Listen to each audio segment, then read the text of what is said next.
PSI bongkar upaya adu domba Jokowi Prabowo. Dalang dibalik kerusuhan terungkap. Mas Kaisang membuat rilis bahwa di tengah hiruk pikuk dan masalah yang kita hadapi ini ada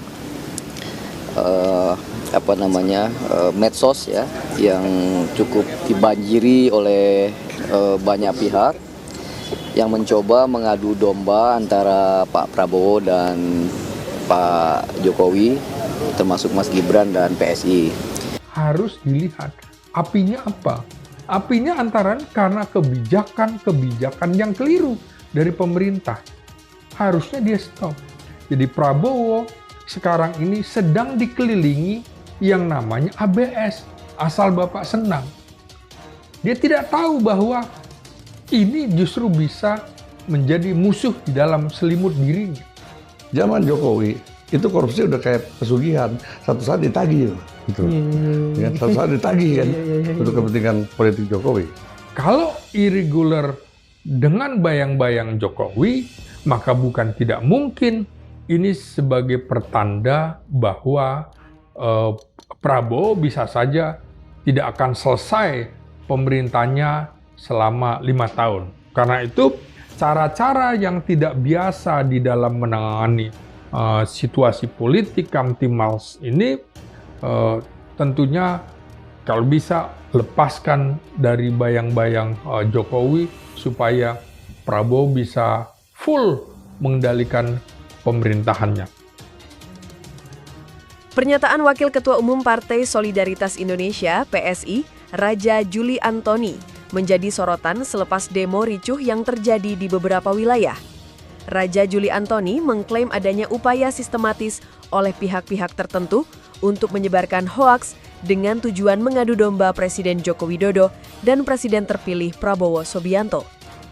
Raja Juli Antoni dalam kapasitasnya sebagai tokoh PSI menyoroti fenomena penyebaran hoaks yang menurutnya sengaja dirancang untuk menciptakan ketegangan antara dua figur politik sentral tersebut. Mas Kaisang memberikan pesan ke saya, tadi sudah rilis ya, tadi kan Mas Kaisang membuat rilis bahwa di tengah hiruk pikuk dan masalah yang dihadapi ini, di medsos yang cukup dibanjiri banyak pihak yang mencoba mengadu domba antara Pak Prabowo dengan Jokowi, termasuk Mas Gibran dan PSI. Kata Raja Juli, dikutip Rabu 3/9/2025. 44 orang ditetapkan tersangka kasus kerusuhan di Surabaya. Polda Jawa Timur menetapkan 42 tersangka dalam kerusuhan yang terjadi di Surabaya pada 29-31 Agustus 2025, termasuk pelaku pembakaran dan penjarahan di Gedung Negara Gerahadi. Yang kami temukan dari hasil penyidikan, memang ada dugaan, sekali lagi saya ulangi ada dugaan, upaya-upaya oleh kelompok yang berusaha menciptakan ketegangan antara dua figur politik sentral tersebut, kata Kabid Humas Polda Jawa Timur Kombes Pol Jules Abraham Abbas, Jumat 5/9/2025. Dari total tersangka, 9 orang ditetapkan oleh Polda Jawa Timur, yakni 1 orang dewasa dan 8 anak-anak. Mereka diduga telah merencanakan aksi dengan membuat bom molotov, lalu melemparkannya ke sisi barat Gedung Negara Gerahadi hingga mengakibatkan kebakaran. Sebanyak 315 orang sempat diamankan oleh Polrestabes Surabaya dalam kerusuhan tersebut, hampir setengahnya merupakan anak-anak. Abbas menyebut pihaknya masih menelusuri keterlibatan kelompok-kelompok lain yang diduga menjadi dalang kerusuhan, baik di Surabaya maupun di daerah lain di Jawa Timur. Kelompok-kelompok ini makanya harus dibedakan dari pengunjuk rasa yang menyampaikan secara benar aspirasinya, ujarnya. 1.747 orang diamankan, 46 jadi tersangka. MRA diduga aktor utama kerusuhan demo. Direktorat Krim Polda Jawa Tengah akhirnya membuka tabir penanganan kasus kerusuhan demo di berbagai daerah Jateng. Dari 1.747 orang yang sempat diamankan sejak 29 Agustus hingga 1 September 2025, 46 orang dipastikan terjerat hukum sebagai tersangka utama. Adapun dari ribuan orang yang ditangkap tersebut, 687 merupakan orang dewasa, sedangkan 1.060 lainnya adalah anak-anak, sebagian besar di antaranya berstatus pelajar SMP dan SMA. Mereka juga merupakan warga dari Demak, Semarang, dan Kabupaten Semarang. Para pelaku terutama anak-anak ini menjadi keprihatinan kami, karena sebagian besar masih berstatus pelajar. Mereka dari Demak, Semarang, dan Ungaran.